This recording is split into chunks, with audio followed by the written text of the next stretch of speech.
Whew, hello, YouTube. God, that's awful loud. I hope you guys can't hear that like I can. Oh my God, I'll get copyrighted and shut down. So, if you guys would say this is my third time trying to make the same video, but these stupid things here keep dying. So, and you can't hear me, so whatever. Man, you gotta say a prayer if you will, if you're the praying kind, for my brother Rickey Dye. He's having a hard time going through adult stuff. I'll leave that for what it is. I'll tell you guys that I went to Broken Bow to do a job for a lady, and she worried about the price, worried about the price, worried about the price. It wasn't what she thought it was going to be, and I did what I could do. I gave her a hell of a deal. Went to another customer,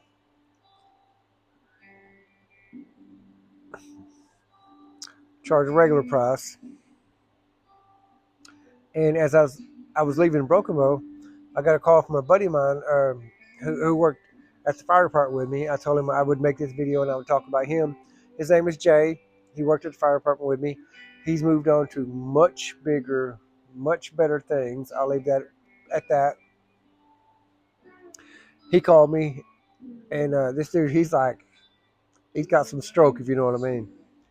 He said, hey, I need you to go here and go here.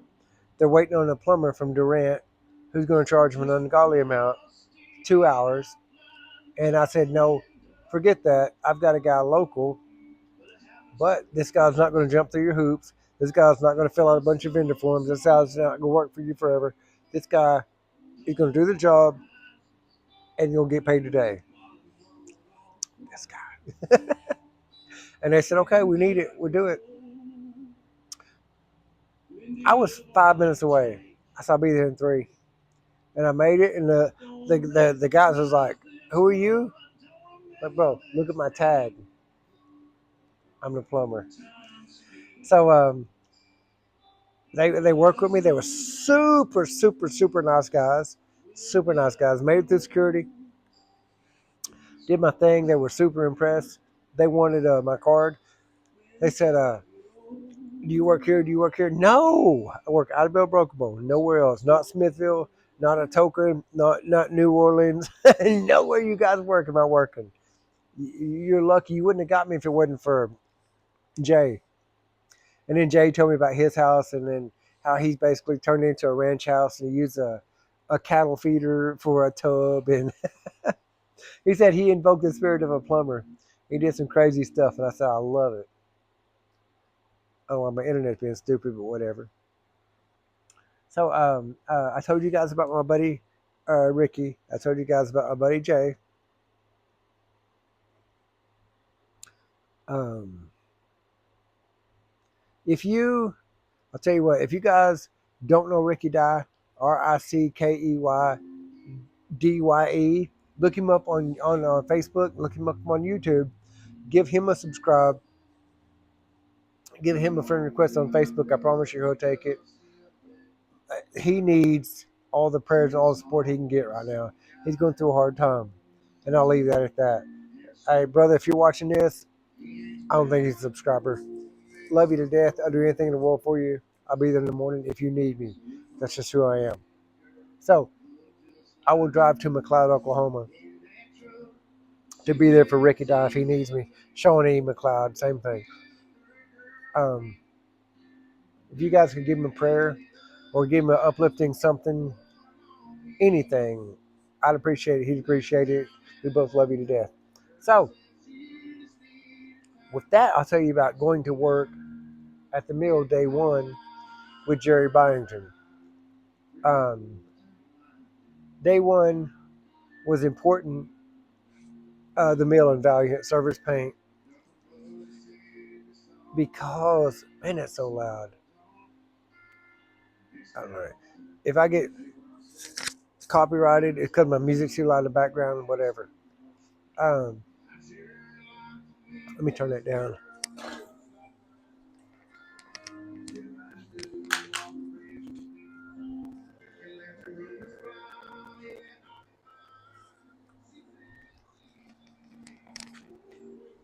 I hate telling this whole story and get copyrighted because of that shit. Anyway, so I had worked at Tyson's, which I hated, for 2.5 days. And I went and did my interview like this week, and I got hired. And they said start Monday, Tuesday. Well, I didn't want to work at Tyson's, but Monday, when I actually started work that night, a buddy of mine had said, "Hey, go put in a application for service paint and Valiant at the mill, and you'll make way more money per hour, and you'll work Monday through Thursday, 40 hours a week, not this Tyson's 8 hours a day, maybe Saturday, maybe Sunday, who knows? They're not going to screw you around." And I said, "Okay." So it all worked out. So I got a call Wednesday saying from Service Paint saying, "Hey, come work with us if you can pass a drug test." Thursday, I said, "I can pass a drug test. I studied it.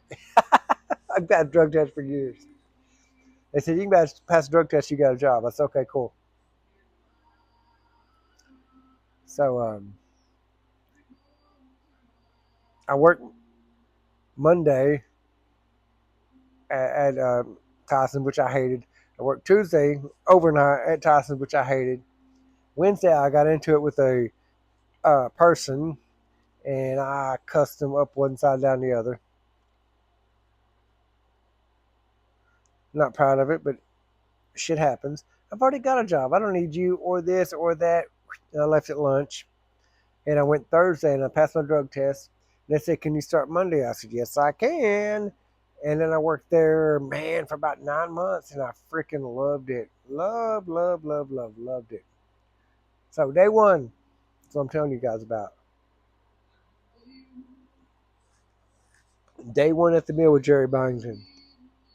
I think Jerry had already been there. Um, John Reimer, who Miss Bonnie Reimer,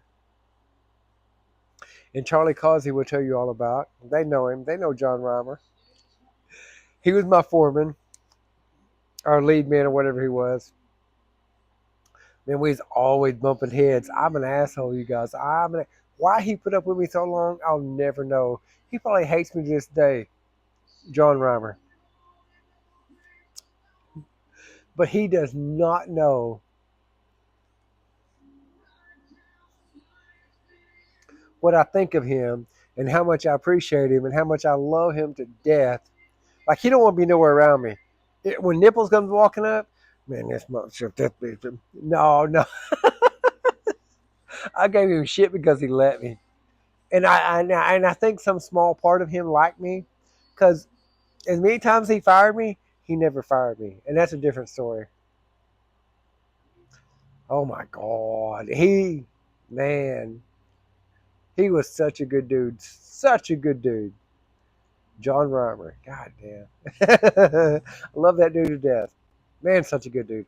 Anyway, I'm regressing. Um, Jerry Byington, which I've known my whole life. Like, he would get drunk with my dad, but I've known Jerry. If you guys are from Southeast Oklahoma and you know Jerry Byington, my whole life until I'm like 23, 24, Jerry, when he would talk, he had a speech impediment, but his impediment went something like, I'm doing my best.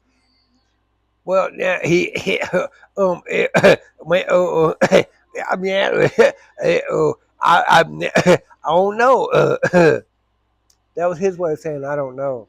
Man, and he'd laugh, and he'd laugh. And that was a Jerry I've always knew. And it was never an issue. It was never funny. Never laughed at him. Uh, man, come on, man, hey, watch, watch out for him. He's bad. Watch out for him. Was his way of saying, don't mess with so and so. You know, and that's how I knew Jerry my whole life. From a kid, from a little kid to being a grown up. That's how Jerry talked. Jerry's got an impediment. You don't laugh at that. I never did. It was never an issue. So I go to work at the mill, and I think day one, some big, huge ass scaffolding, like 80 feet tall, whatever, whatever. There's like 15, 20 of us in a group. And they said, who's scared of heights? Nobody, nobody, nobody, nobody. They got this little chain ladder that goes all the way to the top. Never seen nothing like it. It's not an escalator. It's a straight up. And when you get to the floor you want, you just step off. But it's got like a rung that you grab onto and a step that you step onto, and it takes you straight up. He said, all right, we're going to the top. I think like maybe 7 of us made it to the top. The other ones quit. Didn't never seen them again. They don't want no part of that. Well, then we got to the top and the whole thing's swaying, which I about left. I was like, hell no. They had these beams sticking up that didn't go to anything. And so we need to paint these beams. And like 3 more quit. So it was like 4 of us that actually got a job that day. Like we climbed up, we did a little bit of painting, scared to death, terrified. We never had to do it again. I'm 100% sure that was just to sort the, it's YouTube, to sort the, from them. You know what I mean? And I was them, I made it. But we got rid of the, anyway. Man, I figured out real quick what to do and how to do it. So anyway, Jerry Byington, another buddy of mine, who I talk to all the time, he called me Nipples. I told you that in a different video. But this is day 1 at the mill. We come down and I see Jerry and I know him, and I'm trying so hard to fit in. You know, hey, Jerry, man, what's going on, Roger? And I went, hell, nothing, just kind of, he said, it ain't a bad job. He said, if you put in a little bit of effort, you'll get along fine. And I went, we had a conversation, whatever, and the whole time then we had lunch, whatever, went back to work, got off work, rode home. All week long. Hey, Jerry, they ask us to do this and that, how do we, he said, hey, you do this, you grab that. Okay. Went home that weekend. We don't get paid the first week. Start Monday. You get off Thursday. He got paid, whatever, ride home, whatever. Next weekend, we got paid from the previous week, pretty good paycheck. And then this is back when Holiday Inn still had Tramps. And I think we all stopped at Tramps, got a beer or 2, whatever. Nothing. Thursday night, hey, I got a pocket full of money and I'm unmarried, no kids. Been working all week, working construction, and then and the construction guys say, hey, let's stop and get a beer. Absolutely, yes, sir. And Jerry and I, we've been around each other a couple of weeks, but I've known him my whole life growing up. Jerry's a little bit older than me. I said, Jerry. He said, yeah. Let me ask you a damn question. He said, what's up? I said, my whole life, as long as I've known you, when you talk, you and then all of a sudden you don't do that shit. Like, why? Like, do you have a speech impediment or not? If you guys know Jerry, man, if you guys know any Byington, they've all got that same smile. Moose, Buck, Buffalo, Jerry, they've all got that same smile. He went, I do that when I drink a little. I said, Jerry, I've known you my whole life and you've always done that. Have you been drunk my whole life? I don't know. I guess so. And then he proceeded to get lit. And and I've talked to Jerry a million times. I was in my 20s. I've known Jerry, I said, another 25 years. And I've seen him do it off and on. When he gets real drunk, that's just what he does. And I'm not laughing at him. I'm not nothing. But you guys, it took me working at Service Paint to understand that a dude that I basically felt sorry for my whole life because he had a speech impediment was having a good time when I was around him. So he has no bad memories of me. he watched me grow up, and he's only got good memories of me because he was having a good time when I was around.